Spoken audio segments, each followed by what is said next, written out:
गढ़बो नवा छत्तीसगढ़ ये हावे हमर संकल्प, संस्कृति के गौरव बढ़ाबो ये हावे नवा विकल्प। एकता के दौर माँ बंध के बनबो नवा इतिहास, सबले सुंदर सबले आगे महतारी महमर विश्वास। जय हो छत्तीसगढ़ महतारी, जय हो छत्तीसगढ़ महतारी।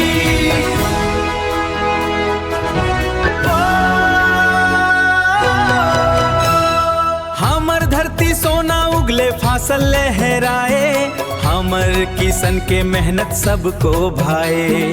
नदिया के पानी अमृत जीवन लाए, हमर संस्कृति के रंग मन लालू भाए। तोर चरण माँ अर्पण हमर प्रणम, जय हो छत्तीसगढ़ महतारी, जय हो छत्तीसगढ़ महतारी।